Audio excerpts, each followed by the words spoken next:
Greetings, everyone. Thank you so much for tuning in to watch this video. My name is Alex Clayton, and I am the graduate advisor for the Justice, Law, and Criminology and Terrorism and Homeland Security program. So JLC and THSP is what we call those.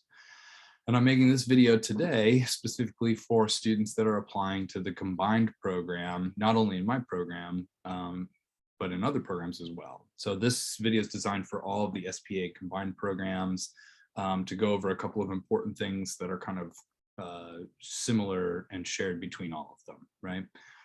And so I'm going to focus on a couple of documents today. The first is going to be the plan of study form, which is required for all students after they're admitted to the program to fill out that plan of study with the courses they're going to share between the graduate and undergraduate levels.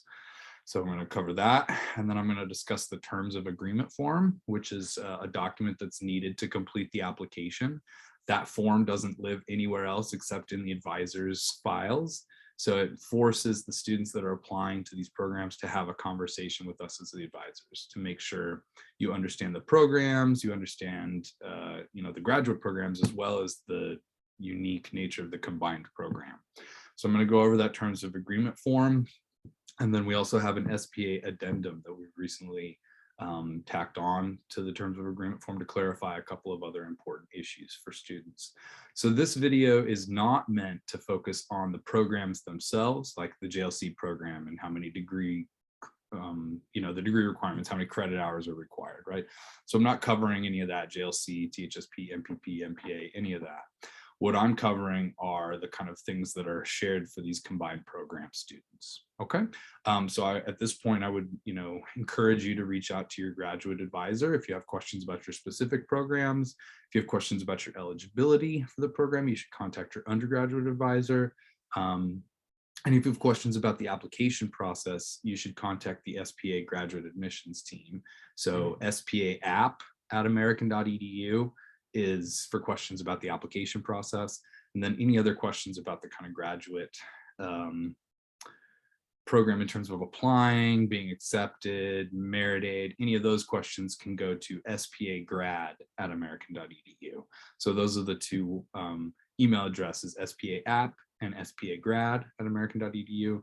And then of course your undergrad advisor and your graduate advisor for your particular program is also a resource here. So, okay, without further ado, I'm going to go ahead and pull up the plan of study form, and we will start with that. So I'm going to share my screen. Excellent. Hopefully everyone can see this. This is a plan of study form that we put together recently. We edited recently. We've had it for a number of years, but it's core for each of the programs, right? So everybody shares this form. A couple of important things to highlight here. So it's important for us to know a couple of things. What your start date is for grad standing. So that's the semester that you're going to be taking grad classes full time. So the semester essentially after you graduated from undergrad. Undergrad program and grad program are here on the left-hand side. Those are self-explanatory. The question students have questions about is academic unit. So like for JLC, THSP, any of the grad programs that we're talking about here, the academic unit is SPA, right? So it's just the school that you're in. So if your undergraduate program is, CLEG or whatever, right, then you're in SPA, or JLC, you're in SPA. If you're SIS, then that's your academic unit, right? If you're an SIS undergraduate student. GPA is not tremendously important, to be honest. The semester that you're starting BA/MA courses, so what's the first semester you plan to take your first graduate level course? Got to have the name of your undergraduate advisor and the name of your graduate advisor so we know who you're working with. Another one that I have down here that we've recently added is the number of credits to be shared. And that's different for each program, right? And so for the JLC and THSP programs, it's 9 credits that get shared between the two. And that's also the case for the data science program, MS Data Science, 9 credits get shared between the two. And then for political communication and political science, it's 12 credits that get to be shared between the two. And then for MPA, so public administration, and MPP, public policy, that's 15 credits to be shared. So we put this in here, number of credits to be shared, so that everybody's aware of like how many you're planning to share, right? And it's different for different programs. Now that's the maximum amount. We do have situations where students wind up sharing less because of other factors. We'll talk about some of that in this video. But this gives us an idea of, clearly of how many credits you're going to share between the two programs. Credits earned when you applied is down there. And then over here, anticipated semester to complete bachelor. So when are you going to graduate from the undergrad program? And then the total number of credits that you're going to graduate with. So you'll see that's going to become really important. And the magic number for us here is 122 credits. So I'll get to that in a little bit, but we want to get that on this form so that we're aware of how many credits you're planning to graduate with. And we want to make sure if you're over 122, that you're not sharing any of your graduate classes as free electives. Sounds confusing now, but I'm going to get to that in a second. And then down here is the list at the bottom. That's the most important part of this whole piece of paper, right? So for credits, this is where every class you're going to share goes here. So for my program, for example, we're sharing 9 credits.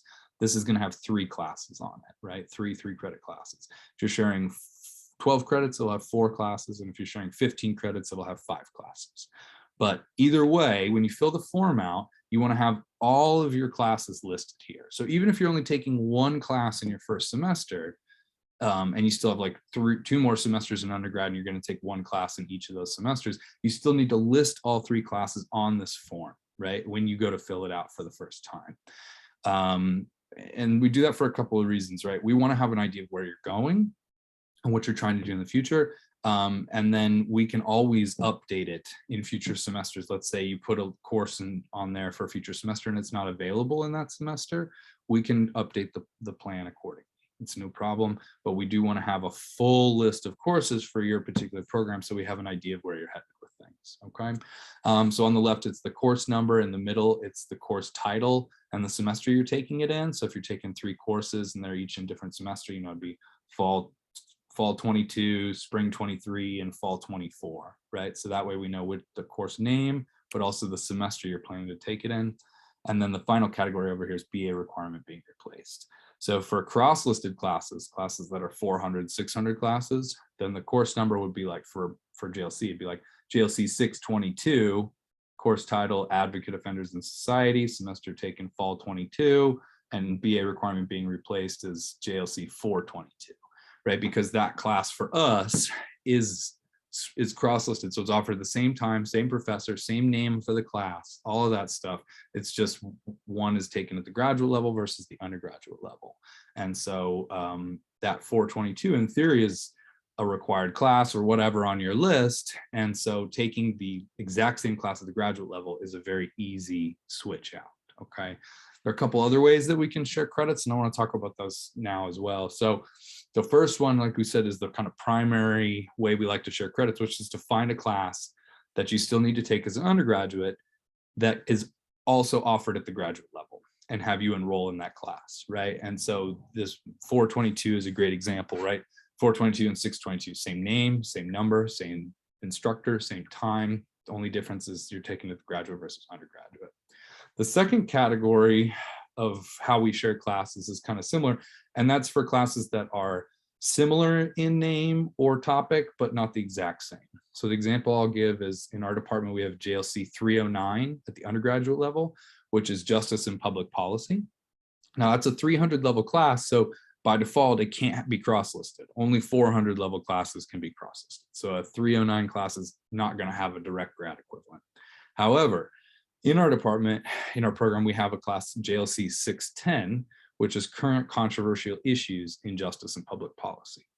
And so in that situation, what we would do is we'd go to the undergraduate advisor and we'd say, would it be possible for this student to substitute this undergraduate justice and public policy class for a graduate justice and public policy class? Similar topic, right? They both cover justice and public policy, but they have different names, they have different numbers, they have different instructors, and they're at different times, right? And in that case, we go to the undergraduate advisor, ask for permission.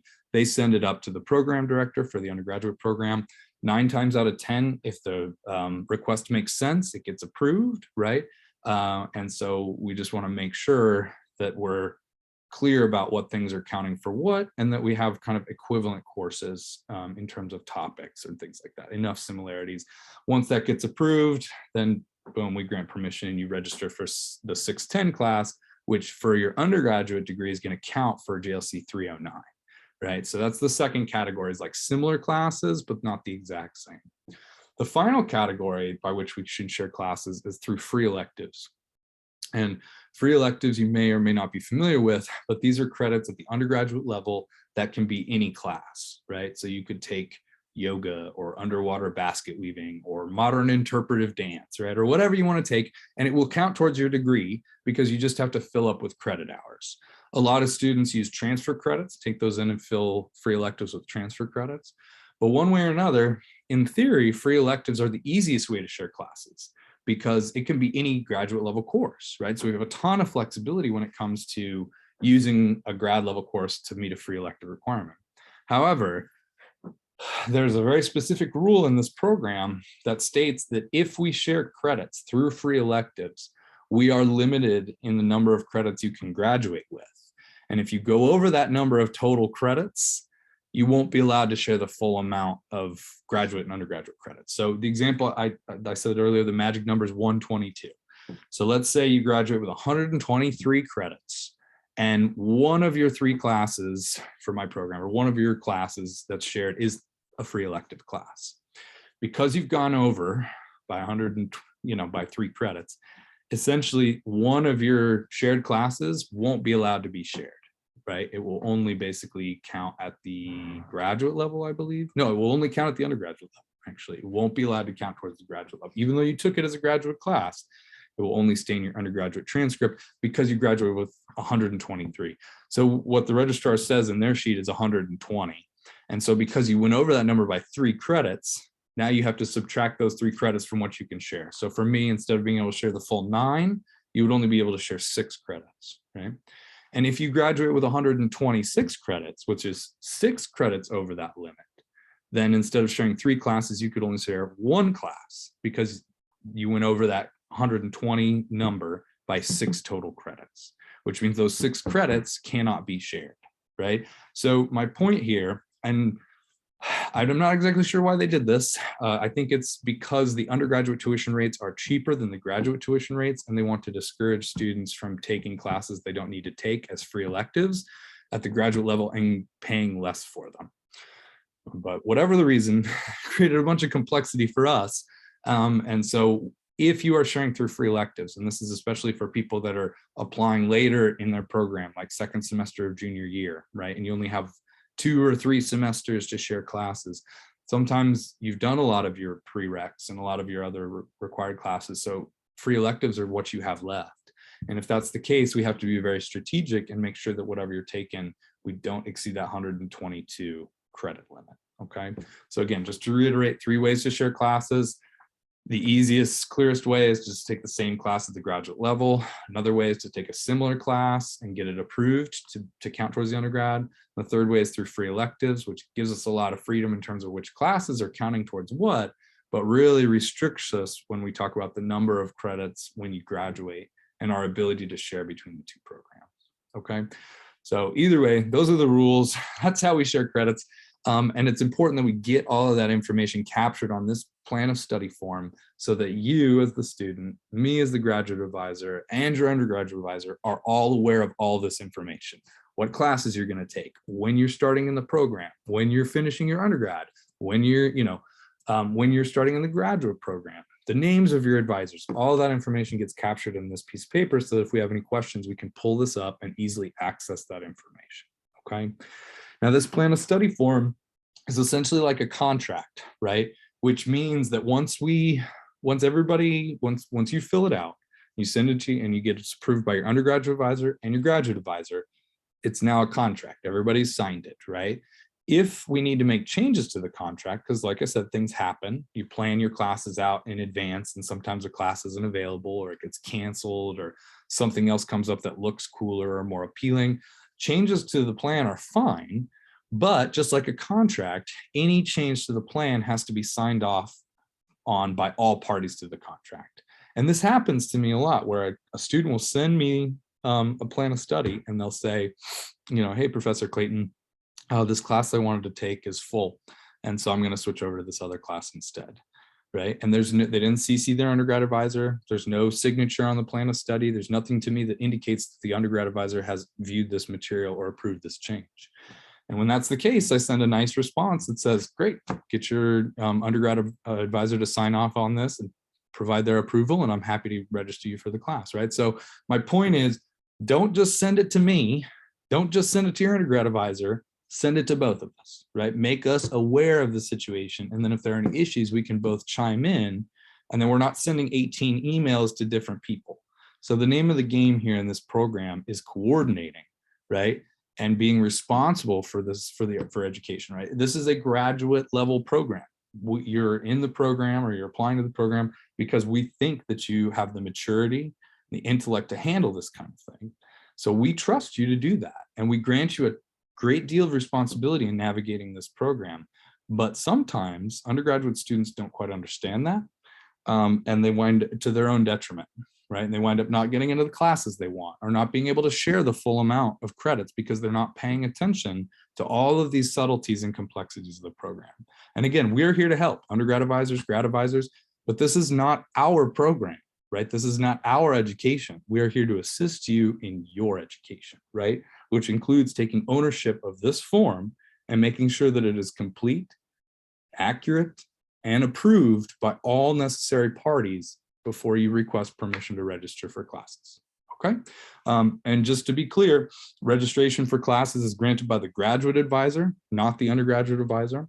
And so once you get the undergraduate advisor's approval, you'll send it to your graduate advisor, they'll review it, and once they approve, they will provide permission to register for the class. Most of the time, if it's past registration, I register the students myself, but sometimes there's an issue, they're already in the undergrad or something like that. If that's the case, I just grant permission and I send an email to the student. I say, you can register yourself at your convenience, right? So again, don't expect us to do all the things for you. Sometimes when I have time and everything's easy, I can make those changes myself.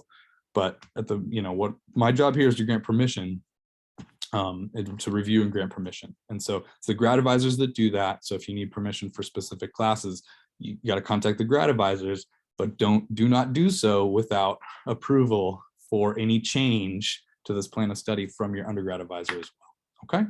And I tell the students, if there are any issues, instead of sending 18 emails back and forth, set up an appointment with your undergraduate advisor and let me know when it is. And I can show up at the Zoom meeting, and it usually takes 10 minutes for us to sit down and talk through everything and find a solution, right?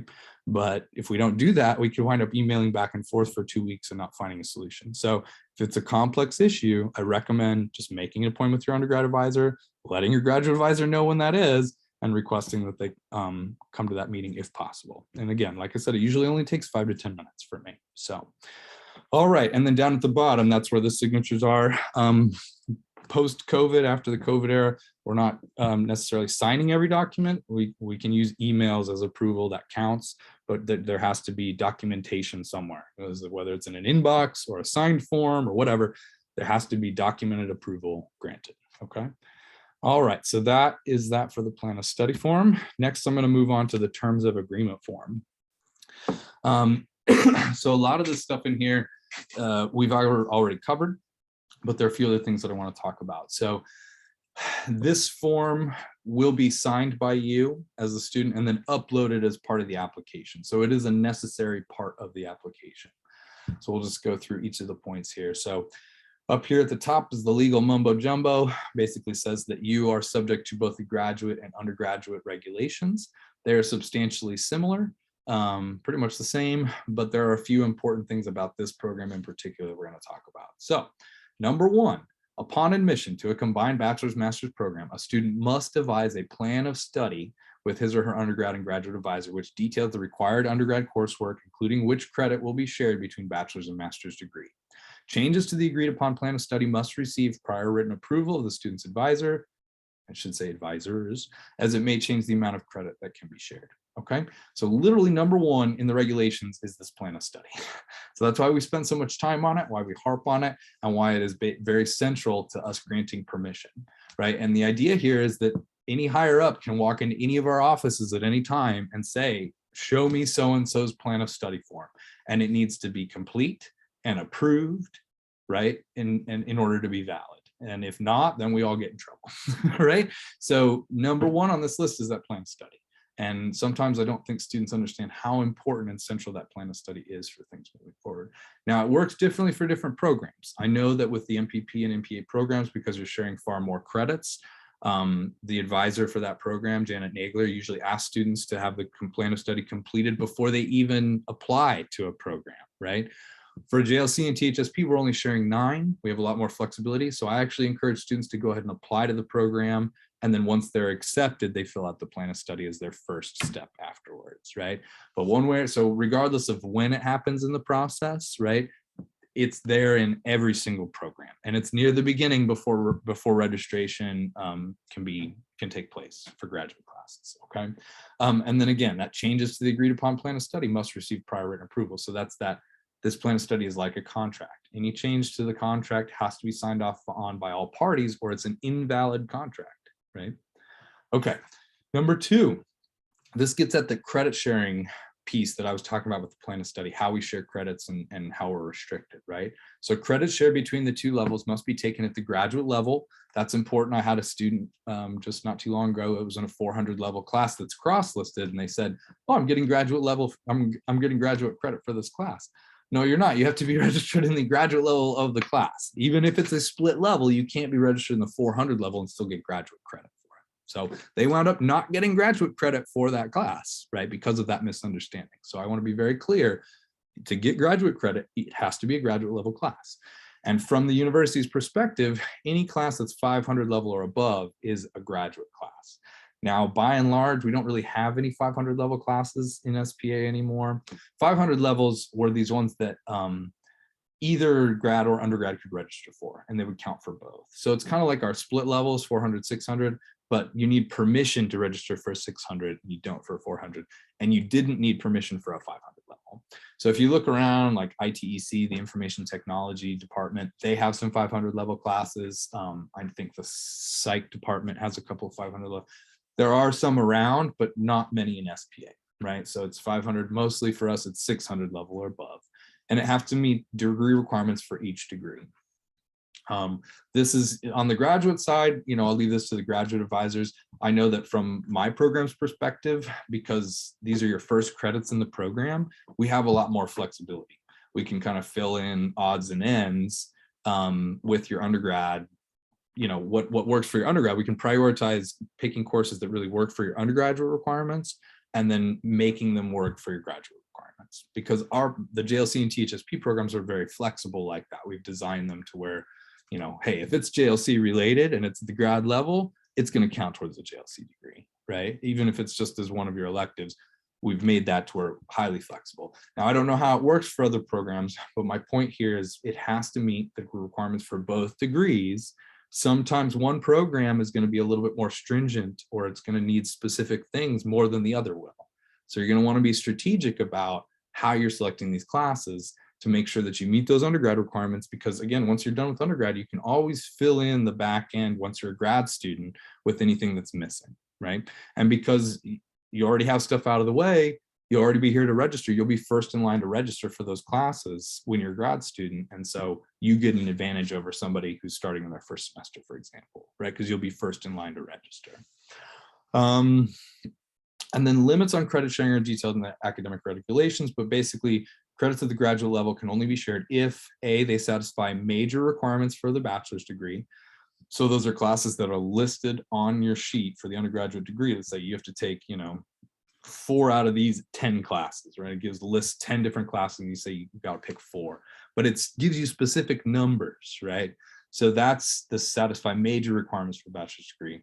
2B is if they satisfy free electives for a bachelor's degree. And that's what we talked about earlier. Free elective can be anything. It's not noted on your plan as a, like JLC 422 or JLC 309, or it's not on that list, right? It basically says you can take anything, but you have to have X number of credits in your degree of free electives.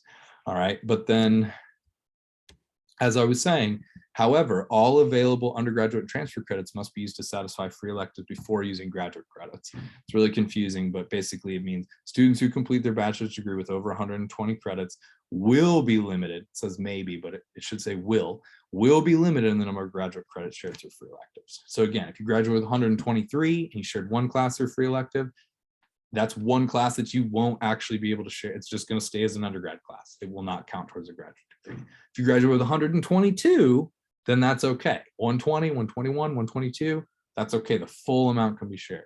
But if you go over that, now we're in a problematic situation.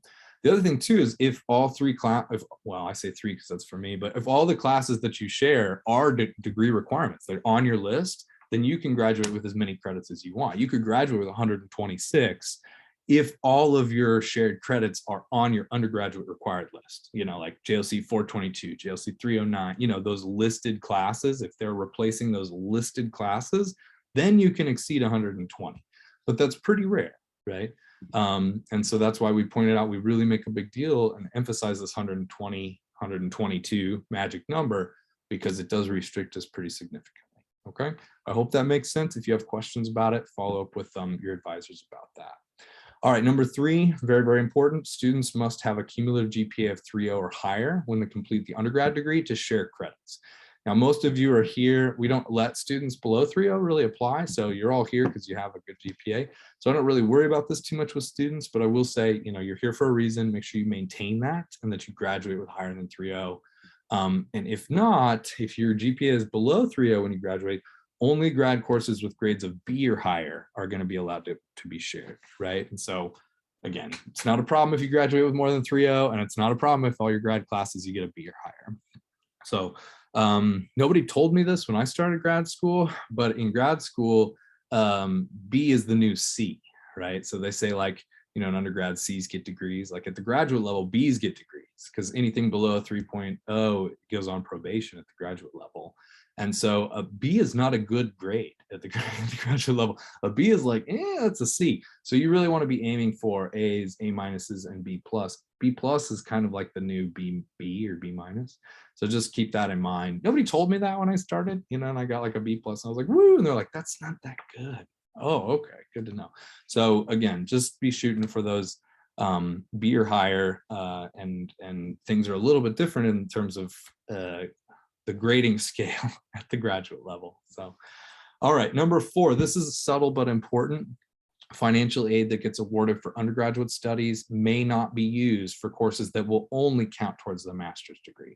So the classes that you're taking that are counting towards the undergraduate degree, those are fine, because again, they're counting towards your undergrad degree. But the second you graduate from the undergraduate program, any money that you received for undergrad cannot be used for the graduate program. The word I like to use here is firewall. There's a firewall between the undergraduate program and the graduate program, and any funding you get can't be split between the two. So like on the application, it asks, do you want to be considered for merit aid, right? I'll come back to that in a second. But merit aid is SPA's internal graduate scholarship kind of thing. And that we ask you to check that box when you apply, but you're not going to receive any merit aid until your first full semester as a graduate student, because we can't, because of this rule, we can't provide money to you at the graduate level that's for undergraduate classes, right? Conversely, right, if you get a 4-year scholarship and you graduate from the undergrad program in 3.5 years, you cannot use that final semester of the scholarship on the grad program unless it specifically says that.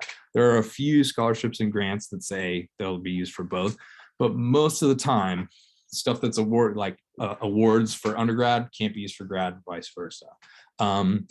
Even up to the point where if you graduate from undergrad in like a fall semester and you start in the grad program in a spring semester, you have to do 2 FAFSAs for that year. You have to do a FAFSA for the fall semester at the undergraduate level, and you have to do a FAFSA for the spring semester at the graduate level.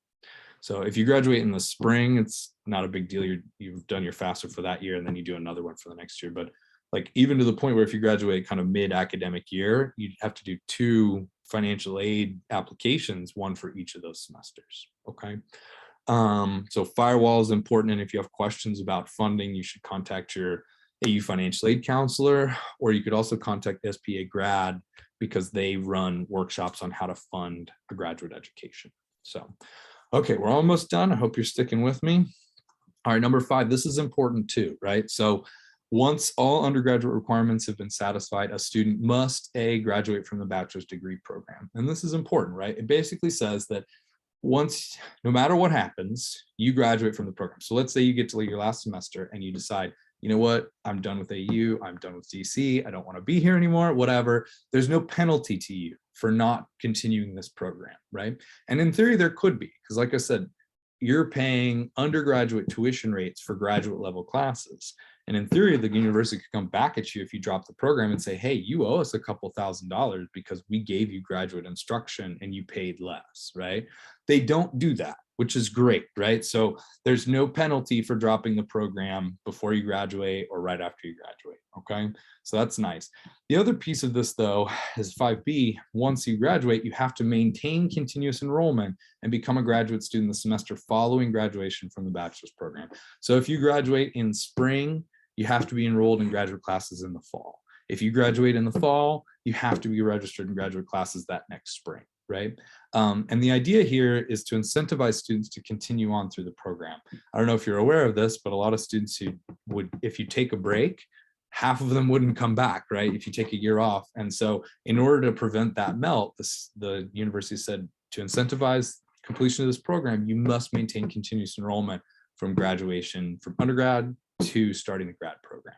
Now, summer is excluded. That's kind of an optional thing. So if you graduate in spring and you decide you want to go backpack around Europe for the summer, you can do that. And then you come back and you'll start in the graduate program in the fall. Okay. Now, I have had a few situations where like a student had an emergency family situation and asked to take a leave of absence the semester right after undergrad.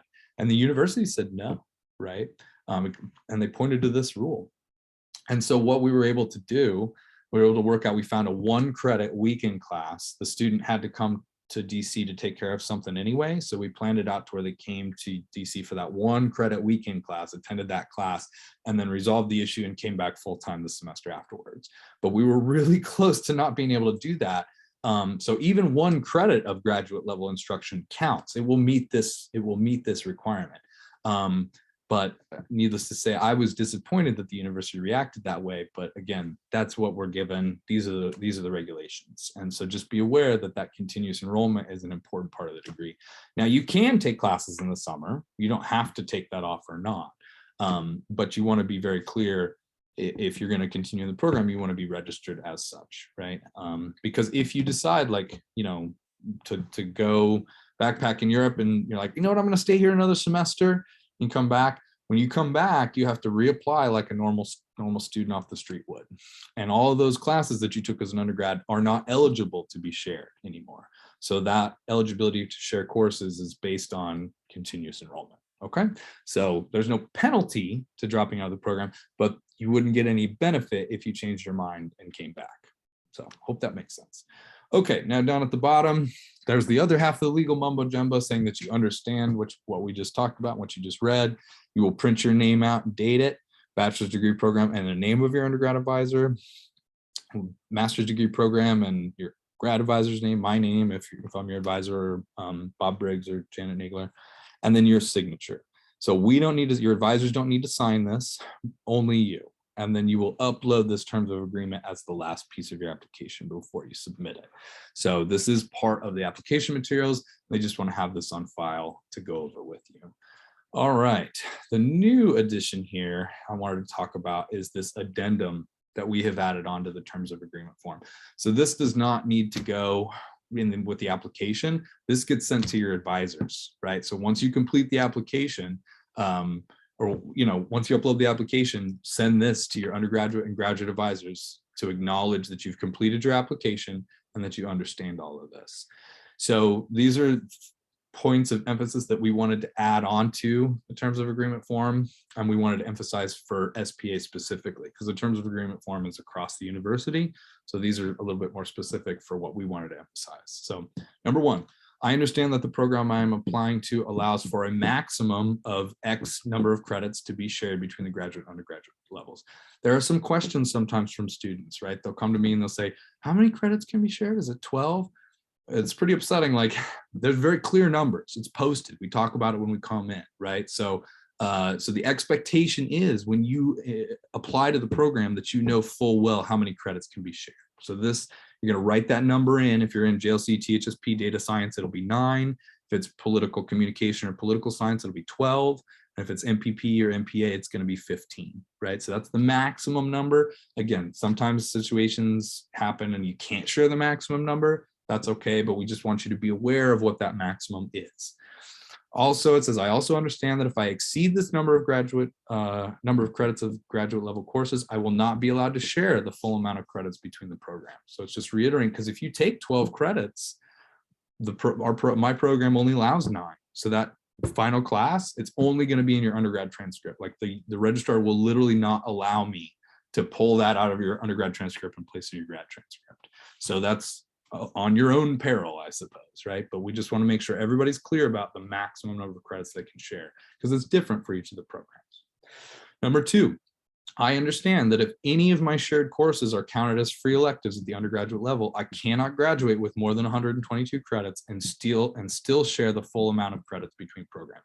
This is basically reiterating what we've talked about a couple of times already in the video, just making it exceptionally clear that that 122 credit number restricts us. And we had students that come back and go, what are you talking about? I didn't know. Now I'm not going to be able to share the full amount. So we just want to make sure it's absolutely clear for everybody. 122 is the maximum number. And if you exceed that in any of your courses or free electives, you can't share the maximum amount, right? And that's what it says. I also understand that if I exceed this total number of credits, I will not be allowed to share the full amount of credits between programs, okay? Number 3, I understand that permission for graduate level courses must be granted by my graduate advisor in each semester that I'm still enrolled as an undergraduate student. So it's not that you just fill out the plan of study and then you just send it out into the ether and everything's on automatic. No, you have to check in with us and get permission from your advisor each semester. I don't just sit there and go through my students' files and say, okay, this semester, this student needs permission for this, and this one needs. No, it's on you. It's your responsibility in a graduate level program to demonstrate that maturity, and each semester reach out to us and request permission to register, right? So I also understand that it is my responsibility to contact my graduate and undergraduate advisors each semester when registration takes place to verify or update my plan of study form as necessary and receive permission to register for graduate level courses. So again, it does not happen automatically in each semester. You must follow up with us, right? Even if everything on your plan of study is the exact same, right? You didn't have to change anything. The class that you put on there last semester is going to be available, and that's the one you want to take. You still have to send us the plan of study and say, hey, everything looks good to go. I just need permission for this one class and I'll be good, right? So that communication is vital. And let's see. Yeah, I wanted to reiterate. So there is a period of time before this, once the schedule gets released, like in the fall, it's usually in like late September, early October. And in the spring, it's like late February, early March. It will be released, and there's a period of 3 to 4 weeks before registration begins. So this is kind of the pre-registration window. That is the time that you need to meet with your advisor, right? It's like once the schedule's posted, but before you're registering for classes. And what I have a lot of times is I have students that wait till the last minute, and then there are no seats available in the classes they're trying to get into, right? And then we wind up going around and around and around trying to find something that works, when if the student had contacted us in that 3-week period and been ready to go when registration started, there would not have been any issues, right? So I understand that life is very busy as an undergraduate student. You have a lot of things on your plate, and a lot of responsibility. But if you want to do this program, one of the things is it's incumbent upon you to follow through with that plan of study and to receive permission each semester for the classes that you need to register for at the graduate level. Okay. Number 4, and this is very important, I understand that any changes to the plan of study form must be reviewed and approved by both my undergraduate and my graduate advisor. If approval has not been granted by both advisors, I understand that I may be unenrolled from any course that was not approved, right?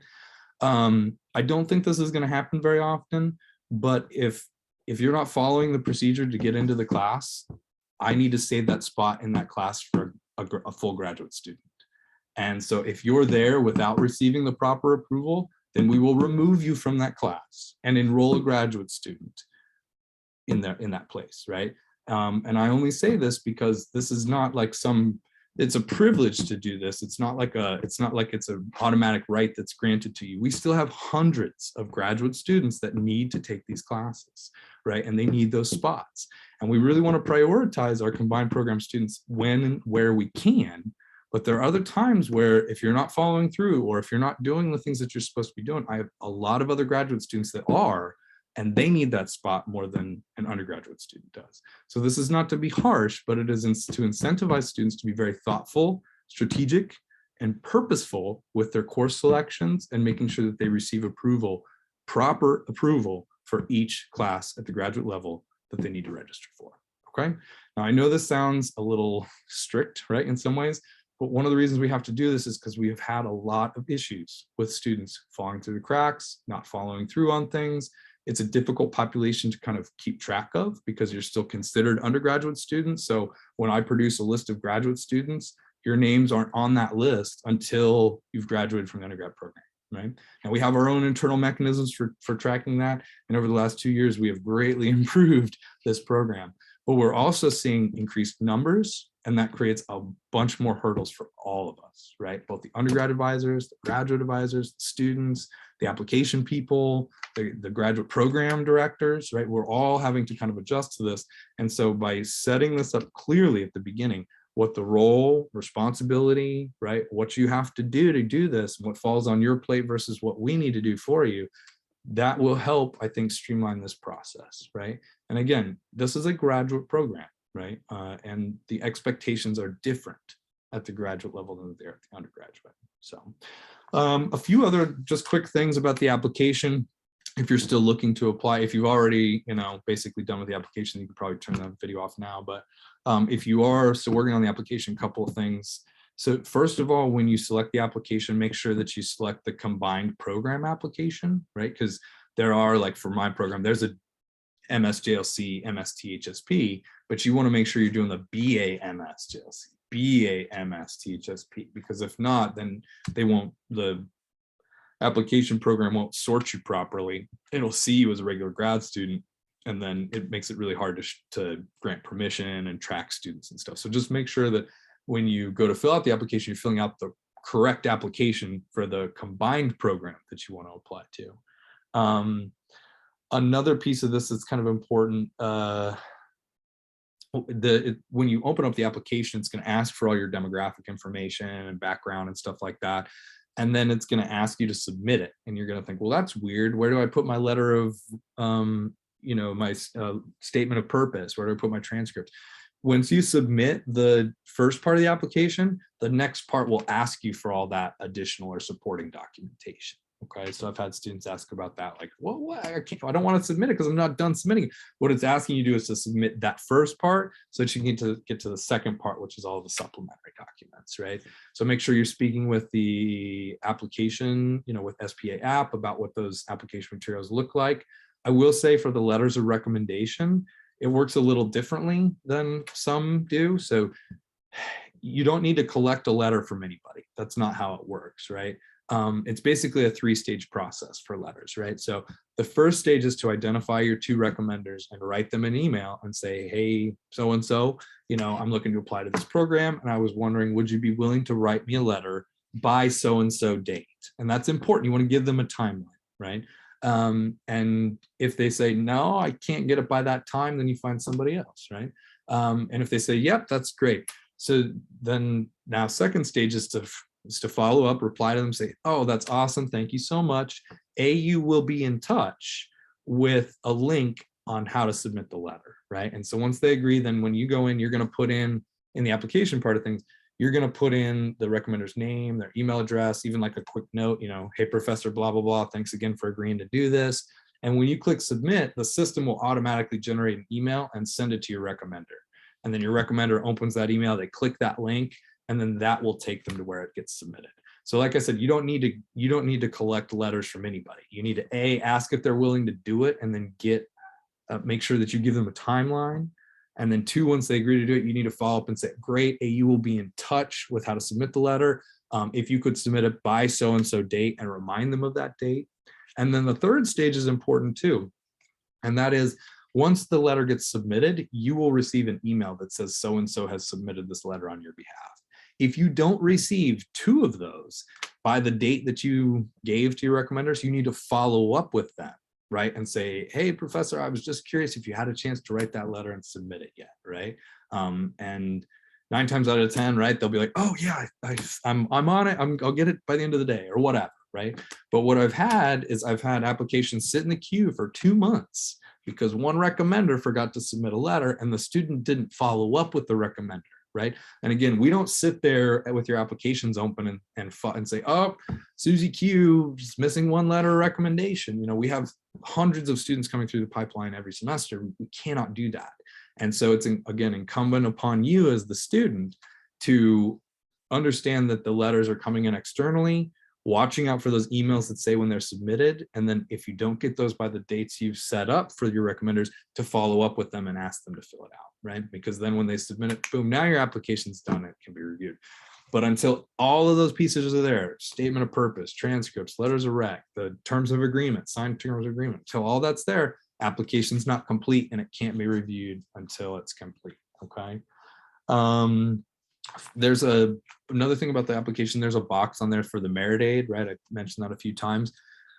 Even though you're not going to be considered for merit aid until you start as a full graduate student, please, if you want to be considered for merit aid, please check that box now. Because what that does is it puts you in the pool for consideration in your last semester before you start the grad program. Because like if you graduate in spring of 22, right, then they'll start considering you in spring 22 for fall 22 money, right? And that's what you want. You want to click the box now so that you're in that pile of for consideration, that pool for consideration in your last semester of undergrad. And then finally, sometimes these applications, once they're submitted and complete, move through the system really quick. Other times it takes more time. It depends on what's going on, depends on how many applications are in the queue. But please be aware that it's usually about 5 to 10 business days for a decision to be rendered. And that's if anything, that's if everything is perfect, right? Everything's smooth, all your letters have been submitted, everything's, you know, things like that. There's no massive breaks, you know, like right now, SPA is gearing up to be closed for the holiday, but you know, before Christmas and after New Year's kind of thing. So if an application comes in tomorrow, right, nobody's going to be here next week to review it, and nobody's going to be here the week after that to review it, right? So that review process isn't actually going to start until January 3rd, and then it's probably 5 to 10 business days after that, right? So this is just to contextualize things that I think students think they're going to submit it, and there's some like robot somewhere that reads through everything and then shoots you a letter within 24 hours. That's not how it works, right? There are real people that are processing this information, they're looking through it, making sure it's a good fit, making sure everything works. Once that decision gets rendered, it has to be registered with the system, and only when all that's there does the letter get sent out. Okay, so just sometimes you have to be patient. 5 to 10 business days. If it exceeds that, and again, these are business days, they don't include weekends, right? If it exceeds that time, then I think you're justified in sending an email to your undergraduate advisor, or really your graduate advisor or SPA app, right? And just say, hey, I just wanted to check on the status of my application. And then after you've submitted, all that's done, once the review is complete, you'll get sent a letter, an offer letter or acceptance letter. And once you sign that or return that, I think you can go online and do it. But once you do that part, that's when you're in the program, and that's when you either complete the plan of study, get it filled out, consult with your advisors and get that done. Or if you've already done your plan of study, that's when you send it to your advisor and say, hey, I'm in, I'm so happy, and now I just need permission to register for this class, okay? So registration can't take place until the plan of study is done, and the plan of study can't really be accepted. You can finish it, but it can't really be accepted until you have been accepted in the program. So that's kind of the chain of events. Typically after a student's accepted, right, it's a pretty quick turnaround to add classes or get that part solved, right? So the biggest part is getting the application done, getting it submitted, making sure all the elements are there, right? And once that's done, then you just have to be patient, and then a decision letter will be sent to you. So, okay. So again, you sign this form, and you'll send this to your undergrad and graduate advisors so they are aware that you finished your application and that you know, and that you've accepted, right? You know how many credits you're sharing. You know about this 122 credit limit. You know that, you know, you have to get permission from your graduate advisor, and that plan of study form has to be approved by both. And if it's not, you can be removed from a course that you're registered for at the graduate level. So We just want to make sure that's acknowledged and make sure that's exceptionally clear for students. And so if you send this to your undergrad and grad advisor, that's a clear signal to us that boom, your application's on the way. You've read all this stuff, you understand this stuff, and that you're ready to take on this program and take the next step in your education. So, okay, so that's what I have for you today. I hope that was helpful. I appreciate your patience in listening. But again, this is a complex program. There's a lot of working parts, and we want to make sure that we're taking our time to explain things so that you understand things. So again, follow up, let us know if you have questions. Good luck on the application and on getting into the program. And we look forward to working with you in the future. So take care, everybody. And thanks again for watching.